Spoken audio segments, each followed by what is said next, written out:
Welcome to our channel. Today we how to withdraw from Bitstamp with SEPA disabled for US users, full guide step by step clearly.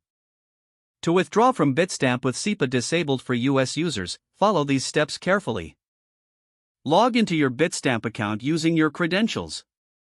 Navigate to the withdrawal section on the platform.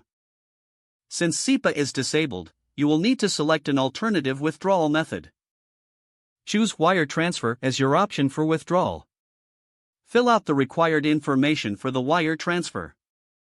Enter the amount you wish to withdraw from your account. Provide your bank account details accurately. Make sure to include your bank's routing number for a successful transfer. Double-check all the information you've entered to avoid errors. Once you confirm the details, proceed to submit your withdrawal request. You will receive an email confirmation of your withdrawal request. Keep an eye on your email for any updates from Bitstamp regarding your request. Allow some time for the transfer to process. This may take a few business days. Check your bank account to confirm that the funds have arrived. If you encounter any issues, reach out to Bitstamp's customer support for assistance. Follow this process to successfully withdraw funds from Bitstamp despite SEPA's unavailability for US users. If the page does not load, refresh the browser or try again in a private or incognito window.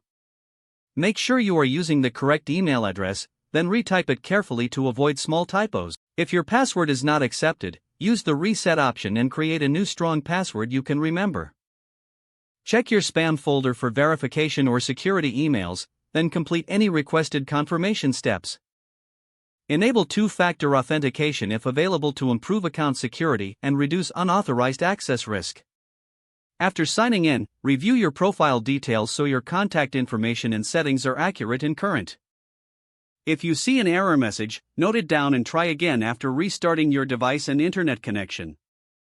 Log out when you finish, especially on shared devices, to keep your account and payment information secure. If the page does not load, refresh the browser or try again in a private or incognito window. Make sure you are using the correct email address, then retype it carefully to avoid small typos. If your password is not accepted, use the reset option and create a new strong password you can remember. Don't forget to like this video and subscribe to our channel for more step-by-step tech guides.